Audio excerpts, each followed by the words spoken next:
Jim Starlin creates another fantastical adventure. Howard Cruz jokes about death. P. Craig Russell stuns with his pencil work.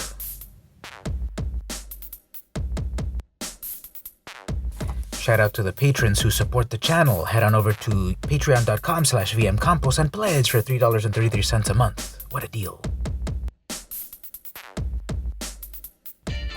Hello and welcome to the weekly VM Campos Comic Book Club. I'm your host, VM Campos. This is the series where I review a comic book, new or old, from my collection and rate it on the factors of the cover art, interior art, plot, and enjoyability of the book on a scale of 1 to 5. And then I tell you to get it or shred it. This week I'm reading Eclipse, the magazine, number 1, published in 1981, published by Eclipse Enterprises. Alright, so a little behind-the-scenes info as usual. This is Eclipse Enterprises' entry into the crowded fantasy magazine arena, or the black and white fantasy magazine arena. This joins the fray to compete with such venerable books as Heavy Metal, over at Heavy Metal Incorporated, or whatever their name is, 1984, which was published by Warren, and then eventually became 1994, which is also a black and white comic book in the 70s, focused on fantasy art and the like. Epic magazine, which was from Marvel Comics, started publishing their own black and white anthology series as well. There had been plenty of black and white anthologies in the underground comics in the day, and here in the brand new decade of the 80s, Eclipse begins publishing their own black and white anthology series from a variety of creators, artistic styles, plots, and the like. Now, this series really only lasted 8 issues. It was bi-monthly, and it went from 81 to 83 or so.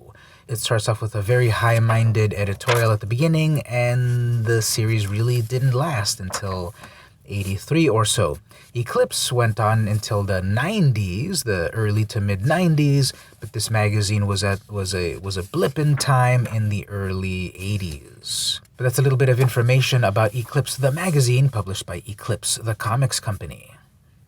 Alright, the cover. This is a beautiful painted cover, a fantasy scene, of course, in a fantasy magazine by Paul Gulacy, famous artist of the time. I'm going to say that over and over. Everyone's famous in this book. Here we have a proud warrior atop her steed in the middle of the fray. She stares intently at you, either to tell you, join us in the fray, or get out of the way.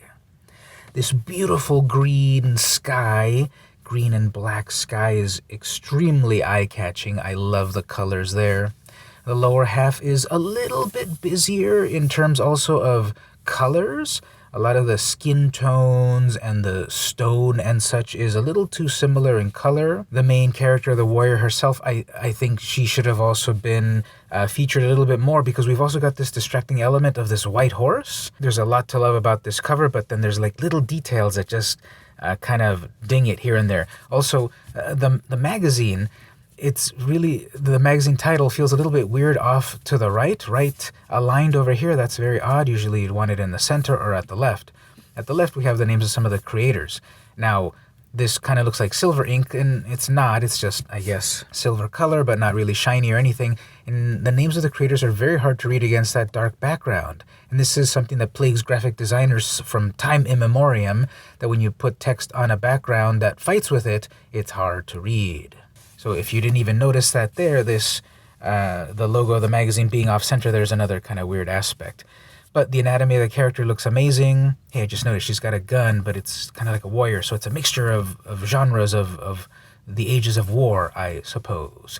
But we'll give this, for the pure artistry, we'll give this a 5 out of 5. But because of all the nitpicking, we'll give it a 4.5 out of 5. Interior art. Well, we've got a variety of artists on the interior. Quick little sketch here. Don Mates, fun little wizard. Hey, that's predating the wizard from Wizard Magazine. And then we've got a variety of creators here. Focused on the art, we've got Marshall Rogers, Jim Starlin, Howard Cruz, P. Craig Russell, Mark Hempel, Trina Robbins, and Terry Beatty. So an amazing pedigree of artists with a variety of art styles. You can see them right away here. Very cartoony style Trina Robbins, much more realistic Jim Starlin, and then just P. Craig Russell on his own level. The very first story, which I'm getting ahead of myself, but the slab story is way too long, 20 pages. This is way too long.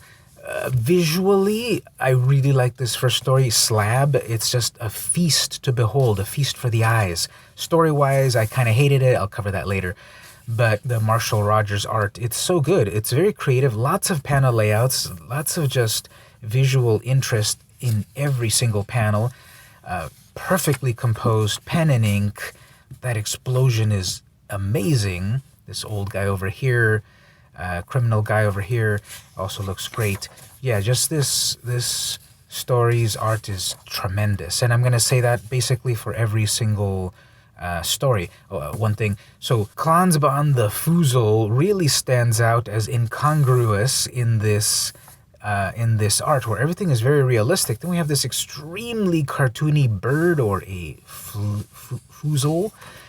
And that just doesn't really fit with the rest of the book. Like, look at that cute bird compared to all of this realism, and it's just extremely weird. And its powers are to cloud your mind with its wings or something. All right, so anyway, yeah, this is 20 pages long. It's a feast for the eyes, but it's just way too long for what this story is.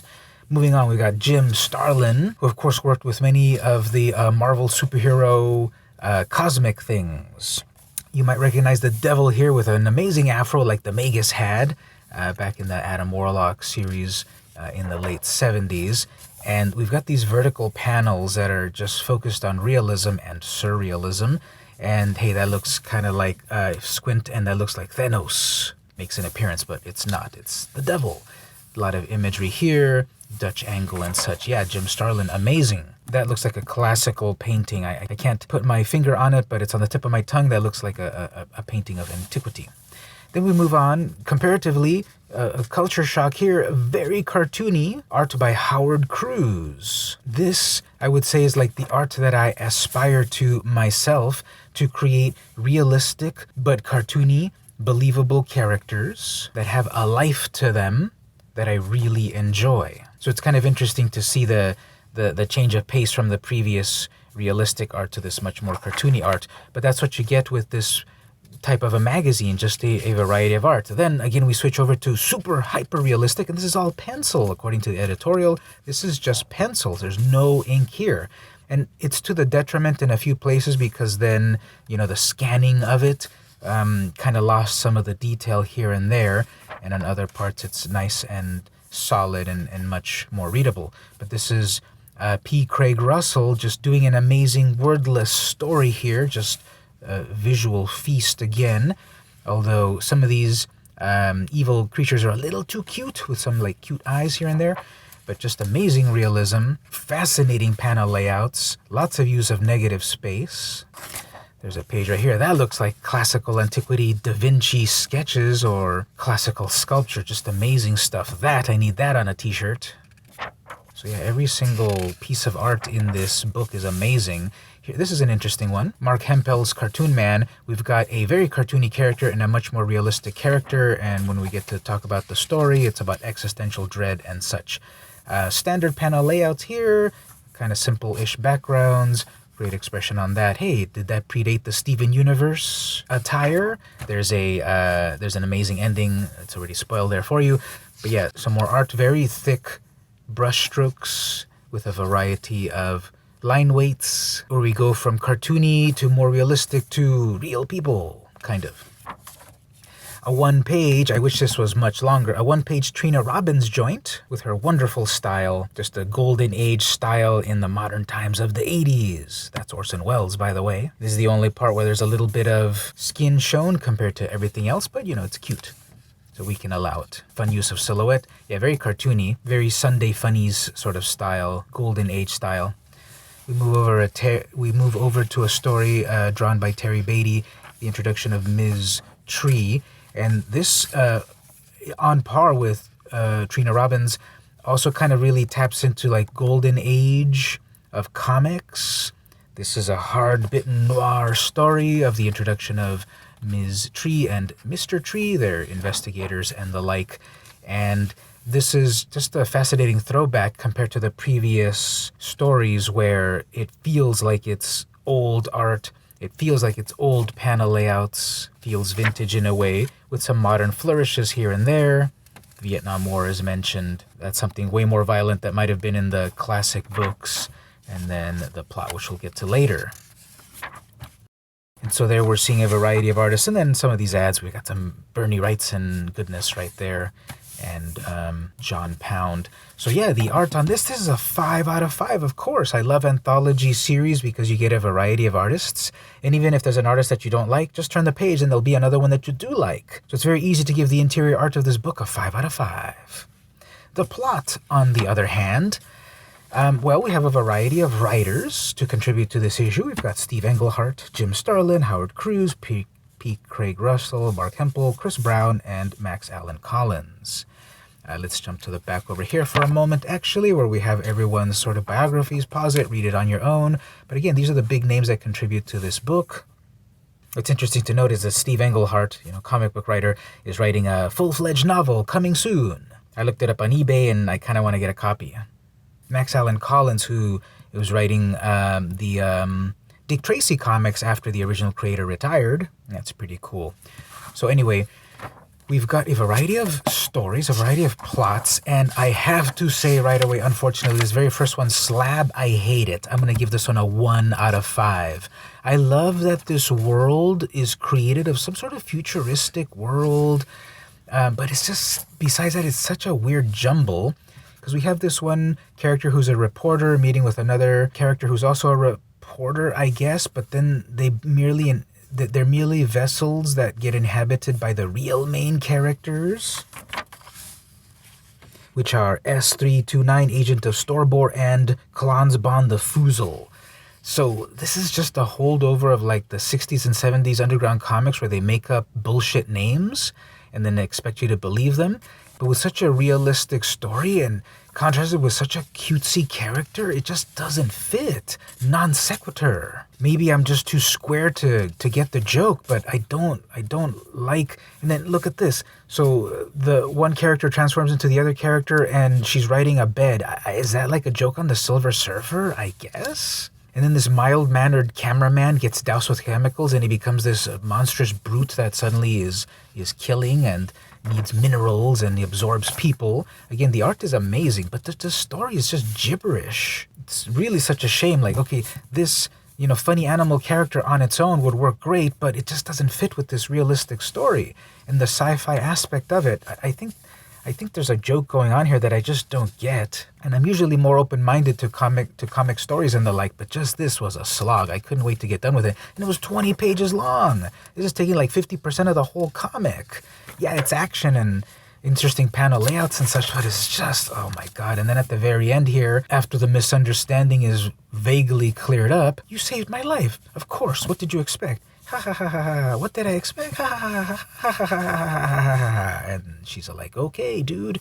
And then that's it, folks.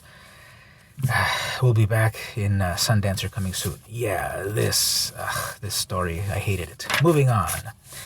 Amber 3. Okay, this one's interesting. There's an aspect that I loved and an aspect that I hated. The plot is a rhyme based on the classic knick-knack, paddywhack, old man, nursery rhyme or whatever, which I hate. But the story itself of a deal with the devil and you lose the deal and then you're tormented for all eternity, I love that part of the plot. And then, of course, his eventual torment, which leads to complete subjugation. So that part's kind of cool. So the way to read this is to skip the lame nursery rhyme aspect of it, which is half of the quote, and just jump to the second half of the quote. Ignore the first part. Because then you can ignore the attempt of a rhyme with the rest of the story and just focus on the important parts. Now eternity's judgment is due. Now my soul is no longer free. Now we stand at Hades' door. So yeah, ignore the rhyme part of it. That just was so juvenile. I hated that part. Just read the second half of the quote and of course enjoy the amazing art. So I'll give this a 4 out of 5 in the plot because just the juvenile nursery rhyme just really killed it for me. The grandeur of what we're seeing with a nursery rhyme. I guess that's the point. Juxtaposition of juvenility plus maturity, I guess. Speaking of juxtapositions, then we move on to Howard Cruz's Meditation on Death, a very comedic look at what we will all experience one day, even you, YouTube watcher. So we have this jovial character, who is Cruz himself, just strolling around the city and so forth, and meeting various aspects of death, teaching a young child that they will pass on one day as well, reminding us that we are no better than the animals of the animal kingdom, and then a very meta thing right here. Some of us try to soften the finality of death by leaving things behind that we've created. For instance, after I'm gone, I'd like to think somebody might pick up my comic book and have a chuckle. Fat chance, you say, but permit me my illusion. And who knows? Here I'm drawing this comic strip about death. I might be dead myself by the time you read this. You can never tell. Whoa. He predicted his own passing because as of this video right now, Howard Cruz has passed on back in 2019. So when he was writing this in 1981, 40 years ago, he was very much alive and jovial. Here, 40 years later, we're reading this together, and he's predicting, hey, you might be reading this while I have passed on. And he did pass on. Rest in peace. Anyway, this is a fun story. I'll give it a 5 out of 5. I like this contrast between joviality and seriousness. This is a serious topic, as serious as a heart attack. But Cruz presents it in a comedic sort of way, and a bit of a positive end as well. So that's nice. This one's interesting. The P. Craig Russell story has no dialogue. It's all told visually, and it's overall followable, unfortunately, until the end. So we've got this warrior, various other villains that he battles and defeats no problem in this fantasy world. But wait a minute, he doesn't actually defeat them. By the end, he gets knocked out. You think, well, with such a vicious battle, they're going to kill him. But no, they just capture him and take him, I guess, to their queen or ruler or something. So he wakes up with this ruler, and they kind of look at each other for a while, and then this is where it kind of gets jumbled up because the queen thinks for a moment about this proud warrior, I guess, and things change where then she, I guess, unleashes her hordes of cute creatures, and they overwhelm him and, I guess, kill him. Yeah, so that's kind of weird. The art of it, of course, is a 5 out of 5, as I said, but the story-wise, it really falls off at the end, so I'll give this a 4 out of 5. Here's a fun one, Mark Hempel, The Meaning of Existence. This is very meta. Here is a cartoon character that realizes that they are a cartoon character, but no, they want to be a real person. They look like a real person. They're a real person, but this cartoonier guy says, no, you're a cartoon. You're the figment of imagination. Look at you. You're made out of lines. There's nothing you can do about it.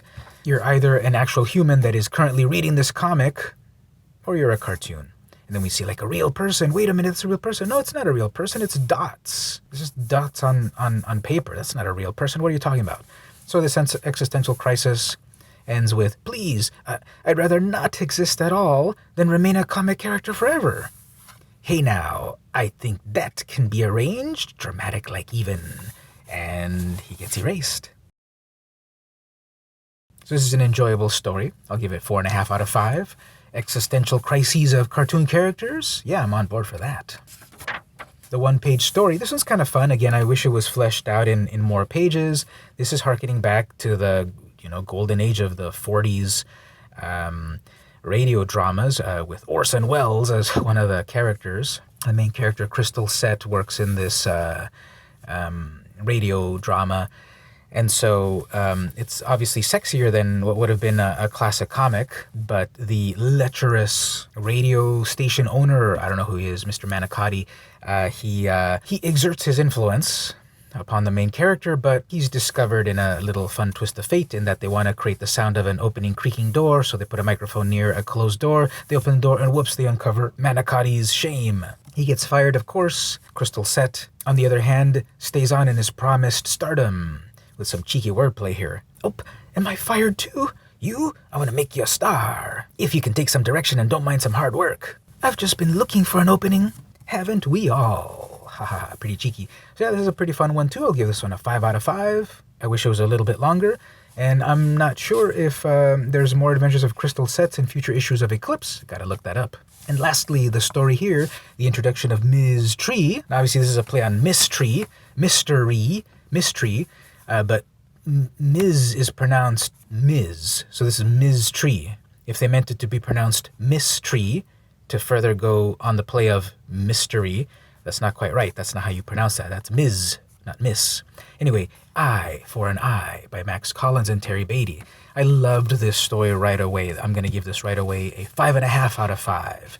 The girl in the red wedding dress. This is just a hard-boiled noir detective story with the best of them. We start off with a dark and stormy night, a pensive woman letting us into her world that today was our wedding day, tonight our honeymoon, tomorrow?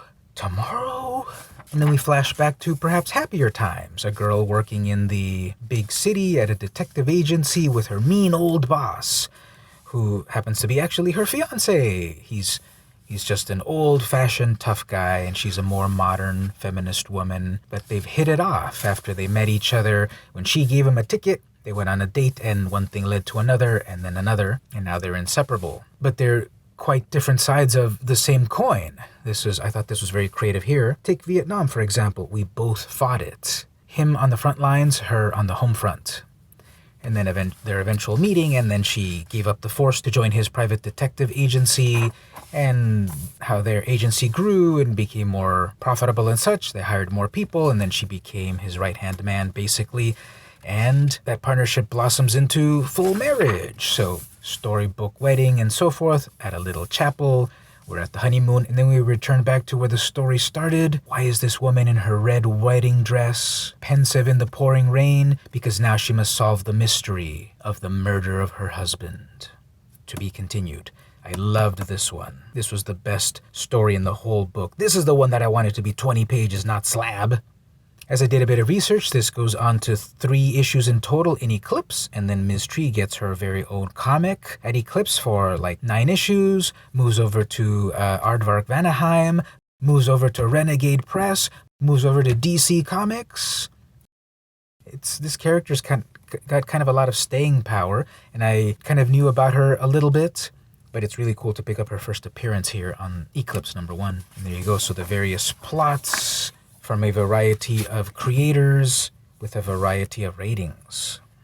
In the enjoyability of the book, well, it is the nature of these types of books to be very enjoyable, so I'll give it a 5 out of 5. Yes, there are some stories in there that were not enjoyable, but the art is overall excellent. The stories are also overall excellent. And what I really enjoy in looking at these books is the extra material, the back matter, and so forth. Like back when these fantasy portfolios were being sold. You get some Frazetta work, some Boris Vallejo work, Bernie Wrightson, for very affordable prices. I was curious about the one listed back here, Power and Glory by John Pound. I looked it up on eBay. There's one at the moment being sold for $75 complete. And back then, these were sold for $35. So you've doubled your investment. We have the editorial here. Pause it, read it on your own. Basically, they're talking about, we are going to revolutionize everything by creating a brand new black and white anthology magazine. It can't fail. Yeah, and in a sense, it did. It only lasted 8 issues. The company lasted longer than this magazine, but there were only 8 issues, and it was all bi-monthly. And so this is a series that you can easily collect, all 8 issues. They're not extremely hard to find on eBay and such, so that's pretty cool. We have listed future contributors that are coming up, plus the subscription cost of $14.75. So that's reasonable. And again, get this out of the way. 20 pages of this. Ugh. We've got this Chimera Publications. There's more of these independent fantasy creators. Now, this is 1981. This fantasy stuff really feels de jour of the 70s, definitely. And then to kind of still see it in the 80s feels a bit of a holdover. But that's quaint. I like that. Here's a grand opening of Forbidden Planet Emporium. Here's a comic that's long gone. So this is Hugo the Cat. He's galumphing your way. Hugo, Animal Kingdom's most overworked and underpaid court jester, along with his bosom buddies, that's not how you spell bosom, and arch enemies. 24 pages, black and white, plus a 4-color cover.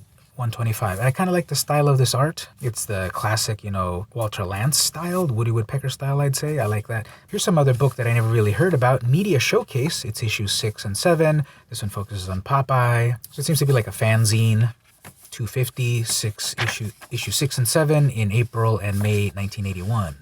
Hey, what's this? An ad for the debut of Amazing Heroes. This was a seminal work in the comics press. This went on to hundreds of issues and interviewed thousands of creators. Well, maybe not thousands, but many, many creators, and was just a staple of the comics industry for decades. And here's a preview of the first issue, and you could have gotten 4 issues for free if you signed up for this introductory price. After the Ms. Tree story, we were reminded that that creative team is also working on the Mike Mist Minute Mysteries. So the same creative team working on this other hard-boiled detective story as well. So I gotta check that out because I enjoyed Ms. Tree. I'll probably also enjoy Mike Mist Minute Mysteries. A reminder of the amazing work that Eclipse has done, such as creating the very first graphic novel, Saber. They work with Jim Starlin, P. Craig Russell, Steve Englehart, who after being kicked off of his creation, Howard the Duck, went on to create Stuart the Rat. A preview of Eclipse number 2 in 2 months. Pause that, read that on your own. Hey, Rick Geary is going to make a contribution. Nice. Again, these are the creators of this issue. Pause it, read it on your own. Soak in this amazing Bernie Wrightson black and white art. His mastery of chiaroscuro is just tremendous. That's a fancy term meaning black and white. And then the fantasy portfolios there. So obviously a very enjoyable book, 5 out of 5. Lastly, should you get it or shred it? Definitely get it. Get the whole run. It's only 8 issues. Eclipse the magazine only lasted for 8 issues. They all feature these oversized dimensions, beautiful interiors in black and white, and beautiful eye-catching covers. And there's only 8 of them to collect, so these are definitely recommended. Once again, shout out to the patrons over at patreon.com/vmcampos. I really appreciate you all contributing to the channel, keeping it funded, keeping it going. If you'd also like to be a contributor, head on over to patreon.com/vmcampos. Pledge at $3.33 a month. So affordable. You'll keep the channel funded, you'll keep it going, you'll be a part of it, and I'd really appreciate it. If you can't quite pledge at the moment, simply like, comment, share, subscribe, ring the bell, do all that good stuff. I would really appreciate it. And also tell me in the comments, what did you think about this book? How would you rate this Paul Gulacy cover? Was I too harsh on that slab story? No. What did you think about the Jim Starlin cosmic work? P. Craig Russell's art, Trina Robbins' art? Tell me in the comments. Have you read any issues of Eclipse yourself? What about the competitors? Heavy Metal, 1984, Epic Illustrated? Tell me in the comments. Are there other such magazines that I need to check out and do a review of? Tell me in the comments. I would really appreciate it. So once again, this week I read Eclipse the magazine number 1, published in May 1981 by Eclipse Enterprises. This has been the weekly VM Campos Comic Book Club, and I'll see you next week.